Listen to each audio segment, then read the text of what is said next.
Bonjour, bonjour. Voilà, bienvenue sur cet atelier consacré à recherche numérique avec un intitulé assez large, quelle logique de territoire?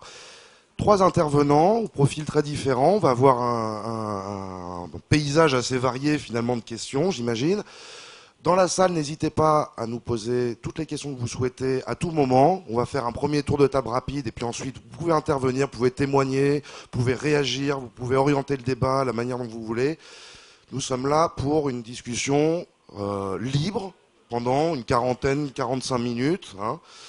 Donc surtout n'hésitez pas, je suis Cyril Duchamp, je suis journaliste à l'agence de presse AEF et je tiens à remercier encore une fois l'Université européenne de Bretagne, l'UEB, qui met à notre disposition la Wiki Radio. Donc les débats sont transmis en direct sur le web et seront disponibles après, je crois, en podcast, hein, j'imagine. Voilà, les internautes peuvent d'ailleurs poser des questions s'ils le souhaitent. Autour de la table, j'ai David Crochemort, qui est coordinateur sectoriel pour la recherche à l'Agence nationale de la sécurité des systèmes d'information, l'ANSI, on dit. Hein. J'ai également Marc H, qui est chargé de mission mathématiques, calcul et infrastructure à la Direction générale de la recherche et de l'innovation au ministère de l'enseignement supérieur et de la recherche.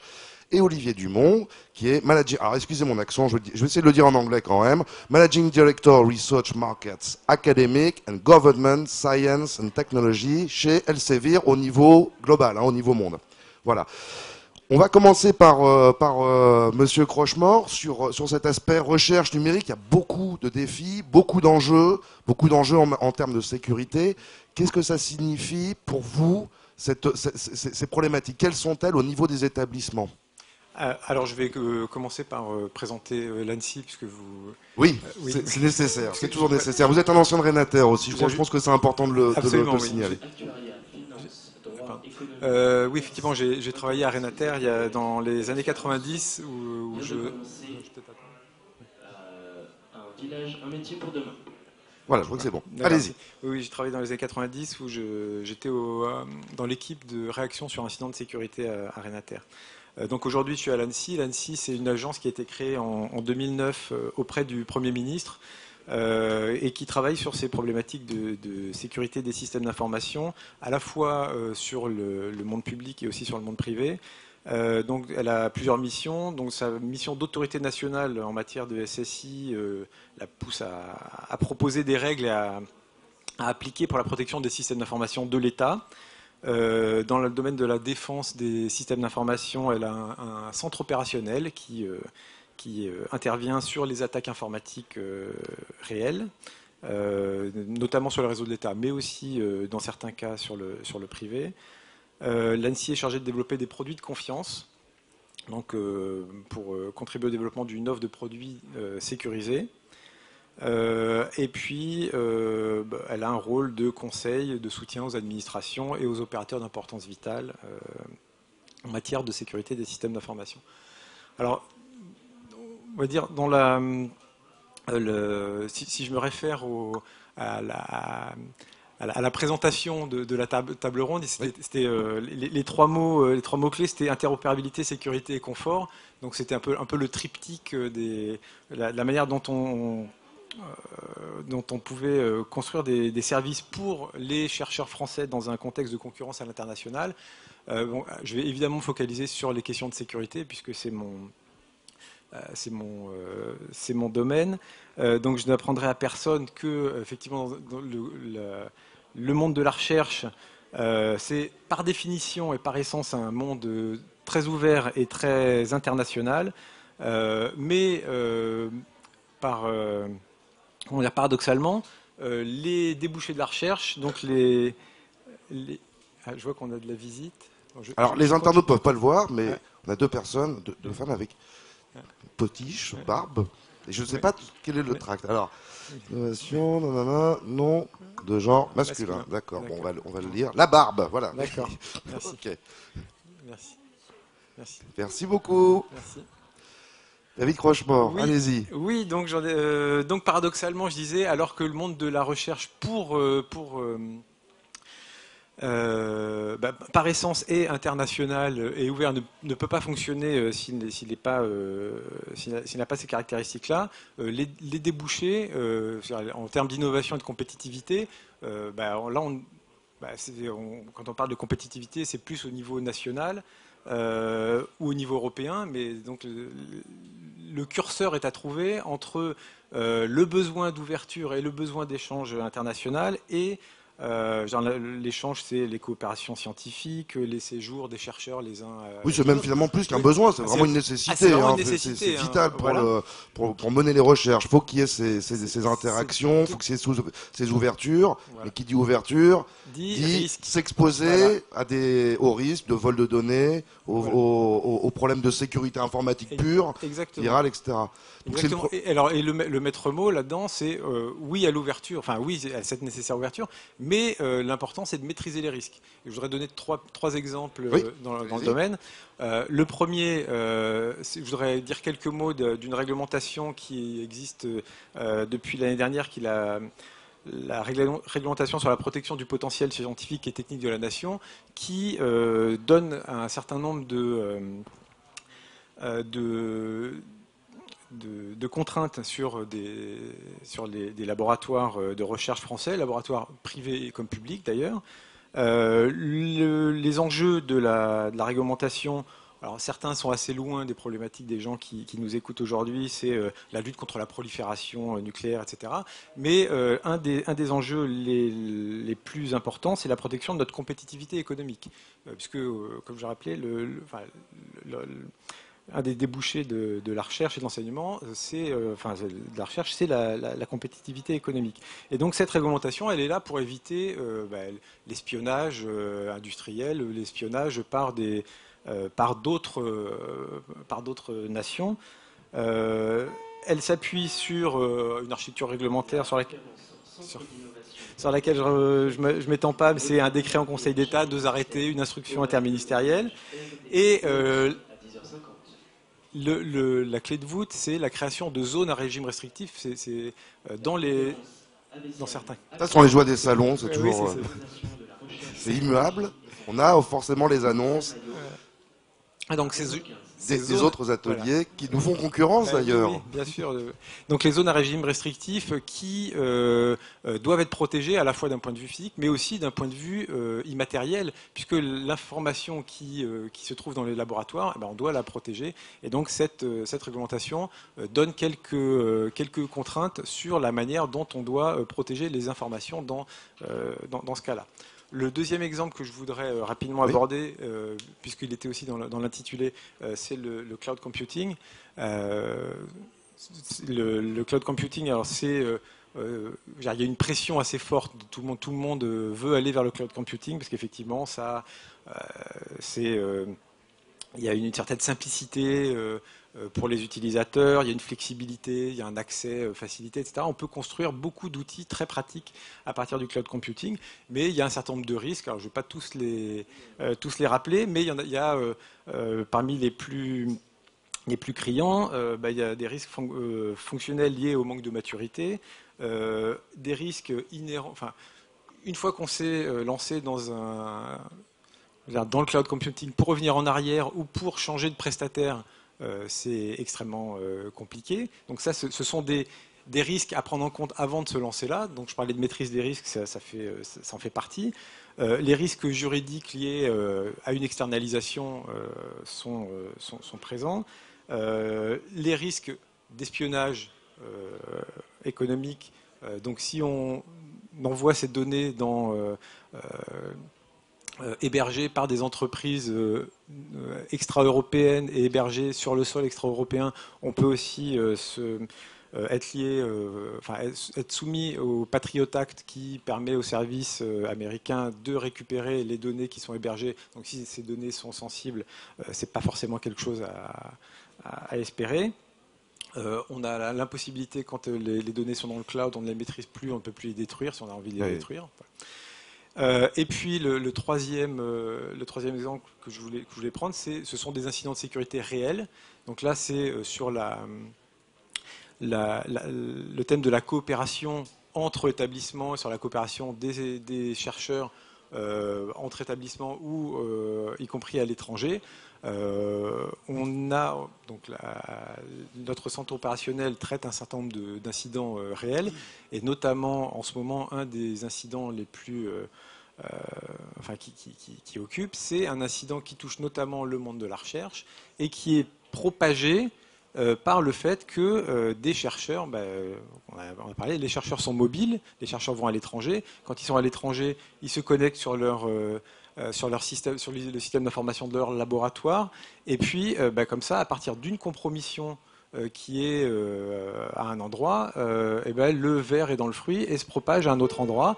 Et comme de cette manière, toutes les universités, tous les labos de recherche sont interconnectés les uns avec les autres, la compromission se répand sans qu'on puisse aujourd'hui vraiment. Alors on peut nettoyer à certains endroits, mais il est très difficile d'avoir une maîtrise sur la propagation de cet incident. Oui. Et donc une fois que le verre est dans le fruit, sont les dangers de la mise en réseau, vraiment l'interconnexion. Et oui, et là on a un exemple vraiment frappant. Donc oui, c'est nécessaire, mais il faut le faire correctement en mettant en place des outils qui permettent de maîtriser ce genre de risque. Merci beaucoup. Marc H. Monsieur Grochemort vient de nous parler beaucoup de l'aspect d'ouverture nécessaire, indispensable des établissements, ouverture notamment internationale, et puis cette problématique de protection de la sécurité des infrastructures, mais également sécurité des données. Et ça, je crois que c'est quelque chose sur lequel vous travaillez plus particulièrement. Ça bouge beaucoup au niveau international. Vous m'avez parlé d'un G8 plus 5 qui est en train de se mettre en place. On avait déjà le G20 des infrastructures, enfin des équivalents de Renater, des réseaux nationaux qui sont constitués en G20.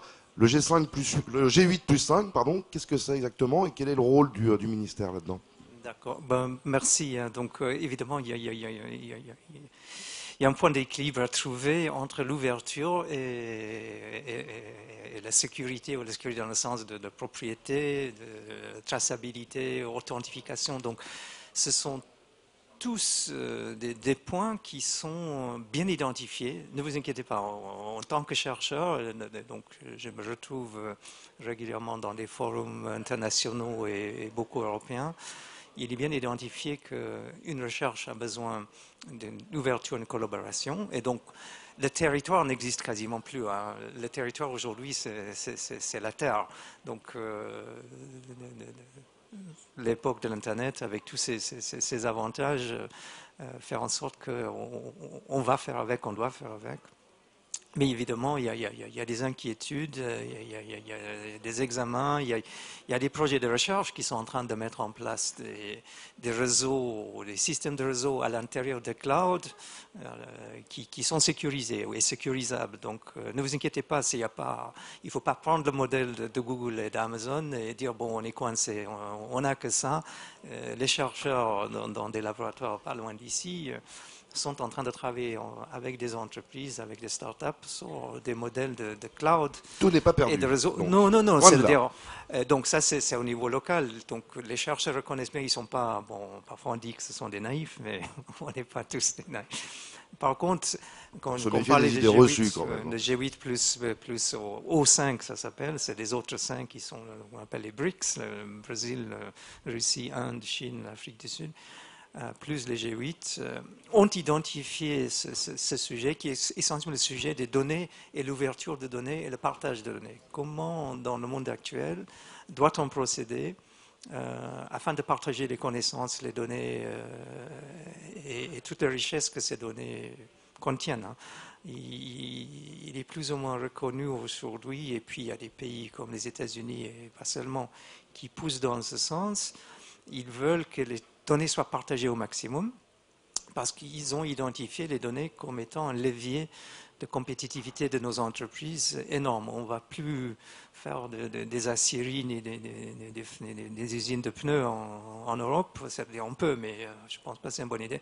Par contre, les Américains ont déjà identifié ça, et puis d'autres pays sont en train de dire il faut qu'on investisse dans l'économie des connaissances, dans l'économie des données et tout ce qui en découle. Donc, d'où ces sollicitations, plusieurs sollicitations par des groupes de travail qui dépendent du G8, pour vous dire que ce n'est pas un truc, le territoire, oui, mais c'est nous les acteurs dans les territoires qui sont les producteurs ou les consommateurs de ces données. On produit des données dans nos recherches par nos instruments, par nos imageries des imageries qu'on fait dans des centres médicaux, et on est utilisateur de données pour différentes raisons, ou pour des études économiques, démographiques, scientifiques, et ainsi de suite. Nous sommes directement concernés, et le G8 s'est emparé de ce dossier en disant que ce dossier est trop important pour qu'on laisse des pays individuels, et même pas la Commission européenne qui s'est saisie de ce dossier, mais maintenant a reconnu que ce dossier dépasse même la Commission européenne et la communauté européenne, mais c'est un sujet qui se relève d'une réflexion internationale. Je ne vais pas dire qu'il n'y avait pas jusqu'à là des réflexions internationales, effectivement il y en avait, mais c'était très morcelé. Il y a plusieurs institutions, organisations, fondations qui ont mené des réflexions, plus ils écrivent des documents ils essaient de faire avancer dans les gouvernements, dans les universités, dans les organisations de recherche. Mais il est vital aujourd'hui qu'il y ait une cohérence et une collaboration, et qu'on arrive à un standard plus ou moins homogène et accepté. Et on prend comme modèle, pour les données, on prend comme modèle l'Internet. Donc vous ne le savez pas peut-être, mais l'Internet, c'est un truc absolument magique, hein, qui devient un outil, mais c'est un outil en... Action de l'Alliance dans la valorisation de la recherche en biologie santé aura lieu dans la salle Maillot à 11h15. C'est un outil en constante évolution, et c'est un outil qui est open source, qui est complètement ouvert. Hein, et on peut... aura lieu au village R&D Innovation à 11h30. Donc voilà un excellent exemple pour le partage de données, et dans les instances internationales actuellement, on veut... On veut prendre le modèle de l'évolution d'Internet. Voilà, là, il y a une liste. Il y a beaucoup de données. Votre flag m'en prend un coup quand même. Les données sont des données audio, des données vidéo, des images d'imagerie médicale. Donc il y a des données, c'est de tout ce genre de données. Donc j'accepte bien le flux de données. Donc l'idée, c'est de reproduire un peu le modèle de l'Internet, tout le monde est d'accord, hein, c'est un succès absolument incroyable. Et on voit les soucis, les cyberattaques, les machins. Bon, ça a ouvert tellement de possibilités pour les pays en voie de développement qui, tout à coup, sont branchés, qui ont accès à de l'information, des encyclopédies, des textes, des vidéos, des sons, de l'éducation. Mais il y a les contreparties, donc on va faire, je pense, on est en train de le faire. Moi j'ai dit on parce que je représente l'État français ou le ministère de la Recherche dans des instances qui sont en train de mettre en place ce genre de choses. Mais pour vous dire que ça s'est passé la semaine dernière en Suède, que c'est très récent. Hein. Tout ça est en constante. C'est vraiment un moment très très intéressant aujourd'hui. Et comme je vous l'ai dit, donc importance globale reconnue.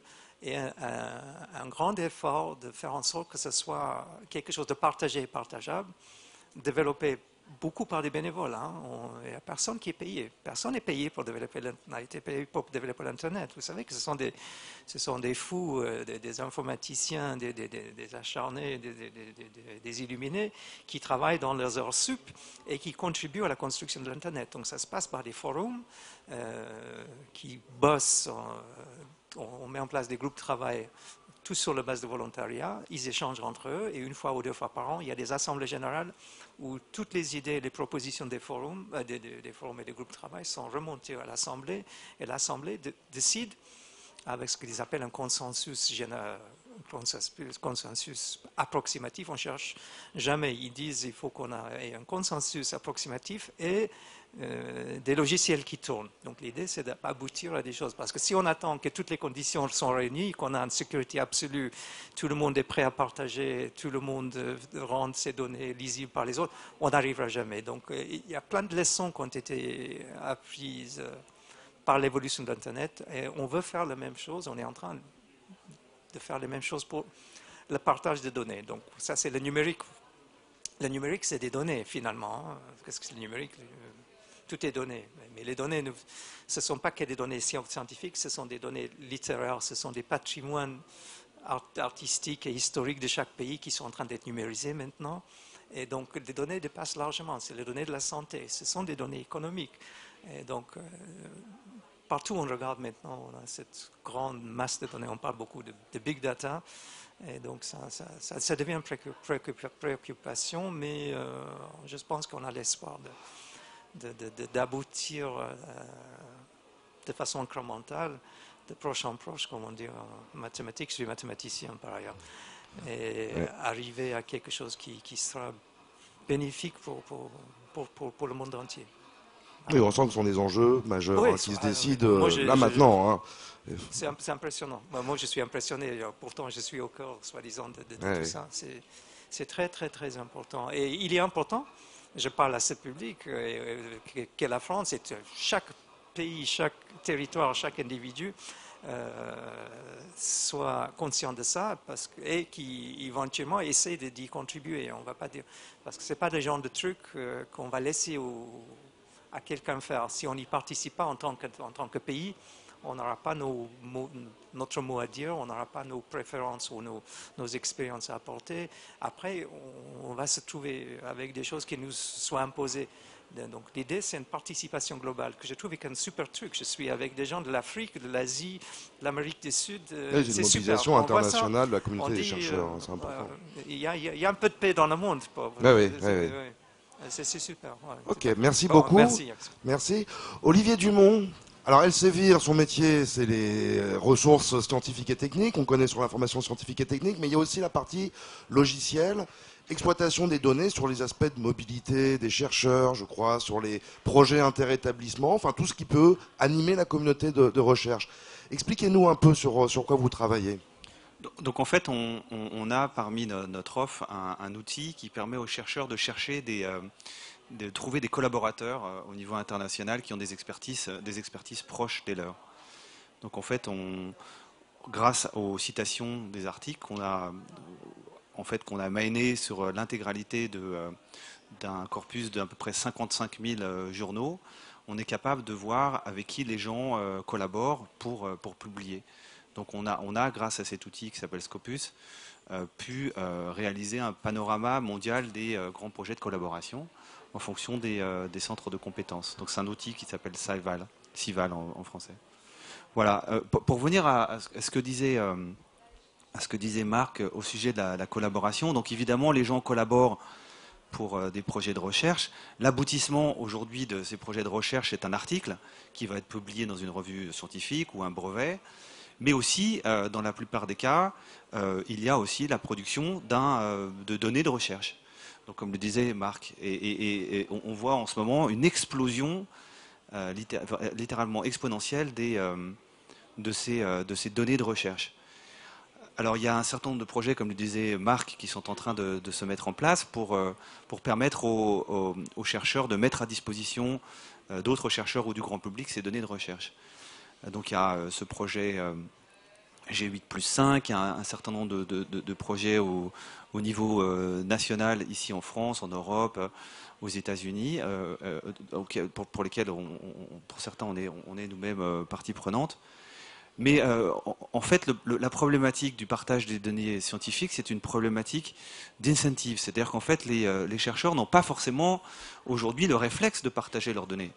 Donc il faut qu'on arrive à donner cette impulsion pour que les chercheurs, naturellement, veuillent partager leurs données de recherche. Alors, je tiens aussi à préciser que ça dépend beaucoup des domaines. Typiquement, dans les sciences de la vie, dans certains domaines, les chercheurs sont assez réticents à partager leurs données de recherche parce que pour certaines d'entre elles, ces données de recherche ont coûté extrêmement cher à produire. En revanche, dans d'autres domaines, typiquement les mathématiques, les données de recherche sont plus facilement partagées. Donc je dirais qu'il faut faire attention à ne pas trop généraliser, c'est un problème qu'il faut analyser de manière plus granulaire en fait, pour comprendre exactement ce qui se passe. En revanche, ce que je voulais quand même adresser, c'est encore une fois cette impulsion qu'on doit donner aux chercheurs pour partager les données. Et en fait, il y a un certain nombre de gens qui pensent qu'on devrait arriver à un système où on pourrait en fait citer les données de recherche de la même façon qu'on cite aujourd'hui un article comme une référence pour son propre article. Donc on pourrait ainsi créer un système mondial de reconnaissance de la même façon qu'on a fait avec les citations dans les articles scientifiques pour les données.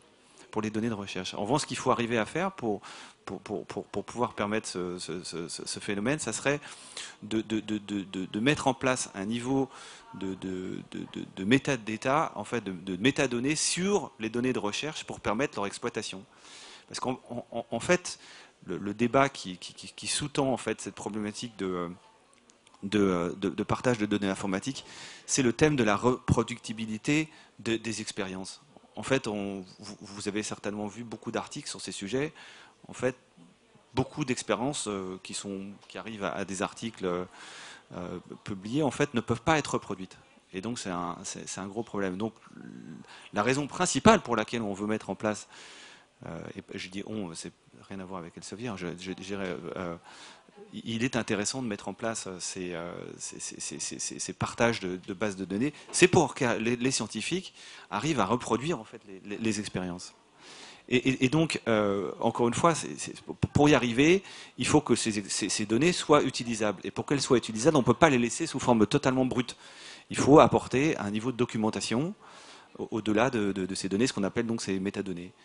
Et encore une fois, la problématique, c'est qu'il faut donner cette impulsion aux scientifiques pour non seulement mettre à disposition ces données scientifiques, mais en plus de cela, créer les métadonnées, donc la documentation qui permettra à un autre chercheur de réexploiter les données pour reproduire l'expérience. Donc il y a une problématique, je dirais, technologique, une problématique de sécurité, de la mise à disposition de ces données, mais il y a surtout une problématique d'impulsion. Comment est-ce qu'on va réussir à donner cette impulsion aux scientifiques dans de nombreux domaines pour mettre à disposition leurs données et créer ce niveau de métadonnées au-dessus des données brutes. Merci. Est-ce que quelqu'un veut réagir ou a une question à poser? Pas encore. N'hésitez pas, hein, surtout que le temps passe très vite. Donc Si, une question. Voilà. Insistons un petit peu. Sur les données de recherche, donc c'est très intéressant ce que disait Monsieur Delsevier, pardon, j'ai pas retenu votre nom. Et je voulais préciser un point donc concernant en fait le dépôt de ces données. Ce que pratique Elsevier comme d'autres éditeurs, souvent, c'est le fait d'avoir des supplemental data, des données attachées à la publication d'un article, qui sont publiées donc à côté de l'article sur le site de l'éditeur en ligne. À côté de ça, on a des grands entrepôts. Plus publics, disons, qui peuvent stocker tout un tas de données, pas forcément liées à la publication d'articles. Entre les deux, la grosse différence quand même, c'est l'accès, payant ou gratuit, et la propriété des données. Donc je voulais savoir un petit peu comment se situait Elsevier entre ces deux approches, disons. Olivier Dumont. Oui. Donc en fait, vous avez parfaitement raison. Aujourd'hui, on offre la possibilité sur Science Direct, notre plateforme digitale, aux chercheurs de publier en fait les données qui sous-jacentes de l'article. En revanche, c'est relativement limité aujourd'hui. Je dirais que le pourcentage d'articles qui ont une base de données associée est relativement limité. Donc vous avez parfaitement raison qu'il faut trouver un autre moyen qu'uniquement celui qu'on propose aujourd'hui pour mettre à disposition ces bases de données. Et je dirais que la plateforme Science Direct dont je m'occupe ne permettrait pas sur sa forme actuelle, en tout cas, de proposer une solution de grande envergure. Donc typiquement, il faudrait on est en train de réfléchir d'ailleurs à une solution de cloud qui permettrait l'hébergement de ces bases de données. Maintenant, pour reprendre votre point sur l'accès, quel type d'accès faut-il mettre en place pour que les chercheurs puissent avoir accès à cette information sur le cloud? Là, je dirais, tout dépend du choix du chercheur. Donc, si le chercheur est mandaté en fait de publier sa base de données, comme ça peut l'être le cas en Grande-Bretagne par exemple, dans une forme d'open access, à ce moment-là il faut que ce cloud puisse offrir ce mode de publication. En revanche, dans certaines autres disciplines, par manque de moyens, il faudra trouver un autre mode d'accès. Donc je dirais il faut penser à une solution hybride, je pense. Merci Monsieur H. Peut-être un mot juste après l'annonce. Sur ce sujet-là, c'est qu'il y a un décret. Vous n'avez pas de chance hein, quand même. Ça tombe tout le temps sur vous. Non, mais c'est les données qui nous inondent. Donc il y a un décret européen qui vient de sortir qui va obliger tous les pays membres à émettre, à définir une politique de partage de données ainsi qu'une politique de partage de publication. Et donc, la Grande-Bretagne a procédé, a fait ça déjà. De la diversité des métiers industriels qui visent les étudiants Donc, démarra à 11h30 sur le village Un métier pour demain. Il faut dire que les éditeurs scientifiques sont un acteur incontournable, mais après, il y a aussi une politique nationale qui va être préparée avant la fin de l'année, où en Angleterre, c'est assez libéral, disons, qui permet aussi à ce que les éditeurs participent, contre paiement évidemment, mais en France, on va procéder, pas seulement pour l'open access, qu'on appelle l'accès aux publications, mais aussi l'accès aux données, qui est une obligation européenne pour le prochain, qu'on appelle le prochain programme cadre, qui est le grand programme de recherche européen qui s'appelle Horizon 2020. Donc il y a des obligations formelles à ce que chaque pays décline sa politique, et on va espérer que cette politique va aussi permettre d'avoir des repositoires libres et ouverts qui sont peut-être tenus par les ministères de l'enseignement supérieur et de la recherche ou les autres organismes de recherche, le CNRS, l'INSERM, peut aussi éventuellement l'INRA, je connais, qui est en train de mettre en place leur propre lieu, data center, qui vont recueillir leurs propres données. Et donc, mais il faut que ça se fasse avec les éditeurs scientifiques, parce que je pense qu'il y a la place pour deux, mais il faut avoir une politique nationale claire, et donc après, tout le monde va suivre. Sinon, c'est une question de demande d'offre, et nous, on trouve que le gouvernement doit aussi avoir une offre qui va garantir le fait qu'un chercheur pauvre peut aussi publier ces choses, et ce n'est pas que la recherche pour les chercheurs riches. Ça, c'est quelque chose absolument à proscrire. Merci, une question. Une question, idée, je ne sais pas. En sciences de l'univers, il existe quelque chose qui s'appelle l'observatoire virtuel et qui permet d'avoir effectivement, comme vous le disiez tout à l'heure, des métadonnées et puis des outils qui s'appuient sur ces métadonnées et qui permettent à tout le monde de dire, je voudrais savoir, par exemple, en infrarouge, quel était appliqué tel et tel code, enfin tel et tel algorithme sur des données qui peuvent, sans savoir où se trouvent les données, etc., et d'aller chercher ces données-là. Est-ce que vous avez eu des expériences ou des informations si ce genre de mécanisme existe dans d'autres, s'applique à d'autres matières, on va dire, ou à d'autres thèmes? Je connais très bien le dossier, je connais les personnes qui le font, et ces personnes participent à cette grande initiative mondiale, globale, donc ils sont pleins dedans, ne vous inquiétez pas, le modèle des observateurs virtuels va être utilisé et va faire partie de la structuration globale. Donc ils y sont, ils participent, on connaît bien et on va profiter de leur expérience. Mais ceci dit, il faut qu'on arrive à un consensus global pour s'assurer que ce n'est pas que des observateurs. Les observateurs virtuels sont dans le monde entier, je sais. Et c'est pour cela que c'est un excellent modèle, mais quand je dis les gens, c'est pas moi, mais vous, c'est moi aussi. On est très conscient et ils contribuent activement à ce grand truc, ce grand Internet de données. Donc, ne vous inquiétez pas. Merci. Une autre question, peut-être, dans la salle? Non? Moi, j'aurais une question comme pour M. Crochemort tout à l'heure. Que ce soit Olivier Dumont ou Marcage, vous avez évoqué les problématiques de big data qui sont en train de se dessiner avec une augmentation exponentielle du volume des données liées à la recherche, à l'enseignement, etc. En termes de sécurité, est-ce que ça pose des nouveaux problèmes, M. Crochemort? Est-ce que c'est une situation inédite ou finalement c'est juste une question de niveau? Non. Alors assurément, ça pose des problèmes nouveaux, mais aujourd'hui, je ne pense pas qu'aujourd'hui on ait vraiment étudié toutes les facettes du phénomène qui est quand même relativement nouveau, enfin, en tout cas dans son ampleur. Oui, qui est en émergence, voilà, on l'annonce voilà. Plus qu'on le gère. Voilà, donc aujourd'hui, à ma connaissance, il n'y a pas eu d'incident de sécurité spécifique à ça. Par contre, effectivement, on est en train de regarder la manière dont on... Voilà. Quels sont les nouveaux risques? Tout à l'heure, je parlais de maîtrise des risques. C'est bien ça l'enjeu. Et pour les maîtriser, il faut d'abord les identifier. Donc aujourd'hui, on n'est pas encore, à ma connaissance, on n'a pas encore identifié si, comme la question que vous posez, si c'est les mêmes risques qu'avant, mais un petit peu plus gros dans certains domaines, ou des risques d'un type complètement nouveau. Moi, intuitivement, je pencherais pour la deuxième solution, mais voilà, on ne les a pas encore identifiés, donc on n'a pas encore trouvé de solution qui permettrait de les maîtriser. D'accord, mais ça risque de vous donner pas mal de boulot quand même dans les années à voilà. venir. Ouais. Voilà. Est-ce que quelqu'un veut réagir? Une question. Bonjour, merci pour vos interventions qui sont intéressantes. Moi, personnellement, je m'intéresse à un projet de recherche sur les apprentissages et on s'est beaucoup interrogé en sciences économiques et sociales avec Télécom Paris sur la collaboration entre chercheurs, mais à l'opposé, on ressent aussi beaucoup un sentiment de saturation de l'information des chercheurs, un sentiment de vouloir s'isoler et de vouloir être dans leur labo de recherche et de vouloir chercher tranquillement. Donc en fait, il y a une vraie problématique entre cette volonté de collaborer, comme ça c'est beaucoup aux États-Unis, où il y a plus de collaboration, je pense, c'est une culture plus ouverte de la recherche.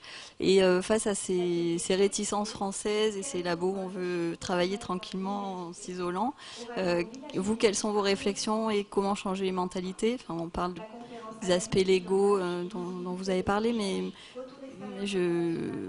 quelles sont un petit peu vos réflexions à ce sujet? Avez-vous entendu la question d'abord? Oui, si je peux, je pense que c'est une question vraiment hyper intéressante parce que ce qu'on voit assez clairement dans nos bases de données aujourd'hui sur ces problèmes de collaboration, c'est que il est en train de se mettre en place au niveau mondial une compétition énorme entre toutes les grandes institutions de recherche. Donc en fait, les universités, les grands centres de recherche aujourd'hui sont tous en compétition au niveau mondial. Et donc, je dirais que aujourd'hui, vous allez en Angleterre, vous allez à Hong Kong, vous allez en Chine, vous allez au Brésil, et vous discutez avec un président d'université, il va vous dire moi aujourd'hui je suis numéro 55 et dans 5 ans je veux être numéro 30. Et donc il y a une vraie problématique de compétition mondiale. Et la collaboration a été identifiée dans cette compétition mondiale. Attendez, parlez dans le micro. Quand vous dites 55e ou 30e, c'est sur le classement Shanghai? Alors il y a 10 classements différents. Il y en a plusieurs. Mais il y a Times Higher Education, il y a au moins 10. Alors chacun a choisi celui qui évidemment lui est le plus favorable, mais en tout cas, ils ont tous, en tout cas pour ceux avec qui on parle, ils ont tous, nos 10 000 clients, ils ont tous la vision qu'ils sont aujourd'hui dans cette compétition. Maintenant, on peut penser ce qu'on veut sur cette compétition. Est-ce que c'est une bonne chose, pas une bonne chose? C'est pas forcément à nous de juger. En tout cas, c'est une réalité. Et la façon dont les gens pensent qu'ils vont gagner, c'est en collaborant. Donc ça, c'est très clair. Donc ils cherchent en permanence des gens qui ont des expertises similaires ou complémentaires au leur pour essayer de collaborer et donc de progresser dans cette compétition. Marquage. Il faut dire que le partage de données, c'est une excellente façon de collaborer. Et puis, on est tout à fait conscient, pas moi, mais des gens qui sont dans différents organismes de recherche, qui ont un véritable besoin d'un accompagnement des chercheurs, de l'accompagner dans cette démarche de l'ouverture de partage, de l'aider, de le décharger de tout ce qui est bureaucratique et chiant, on n'a pas très envie de le faire. Et il faut que ça soit... Donc, sinon, ça ne va pas être fait. Évidemment, c'est beaucoup plus confortable de faire son truc dans son coin. Bon, je pense que l'influence et l'impact est beaucoup moindre, mais bon, on peut vivre avec parce qu'on n'est pas comme les Américains qui doivent aller justifier payer 3 ou 4 mois de leur salaire chaque année avec leurs propres initiatives et leur recherche de crédit. Mais on est tout à fait conscient que ça ne va pas marcher dans notre contexte, et c'est un contexte qu'on peut dire dans le contexte européen, hein, c'est pas que la France, sans un véritable accompagnement intelligent par tous les systèmes informatiques, par les gens qui connaissent bien les enjeux de données. Et je pense qu'après, la collaboration viendra tout seul. Hein. C'est une façon d'inciter. Et puis aussi, il faut avoir de la reconnaissance de cette collaboration, la reconnaissance du fait que vous avez mis vos données à disposition. Et ça, c'est quelque chose qui est bien reconnu, identifié. Ça comptera bientôt et ça va rentrer dans les évaluations des carrières des chercheurs. Le fait qu'ils ont fait une base de données produit des données. Bon, on produit des données, après on fait un publie. Après on compte qu'elle est publie. Mais Je connais bien parce que c'est ma vie aussi. Hein. Mais maintenant, tous ceux qui ont fait le travail sur les données et qui vont faire le travail sur les données vont être également et au même niveau récompensés par une reconnaissance. Reconnaissance, c'est-à-dire ça va compter, on va faire en sorte que ça compte. Il y a un mouvement international, que ça compte comme une publication. Et donc ça va jouer. Donc je pense que c'est un processus qui démarre. Hein. Parce que c'est jeune, mais je pense que si on le fait intelligemment, et le ministère de la Recherche, ou de l'enseignement supérieur et de la Recherche est très conscient de ça, et donc on va aider des initiatives qui veulent faire de l'accompagnement autant que possible. Hein. Ouais, donc on est dans un cercle vertueux, je pense. Merci beaucoup, je crois que ça va être le mot de la fin, parce que Paris Descartes met en place son atelier juste après, mais vous pouvez évidemment poursuivre les discussions avec nos intervenants. David Crochemort, Olivier Dumont et Marc H, merci beaucoup. Merci également à la Wiki Radio de l'UEB, avec la technologie Sanofi, et puis excellent salon. Merci.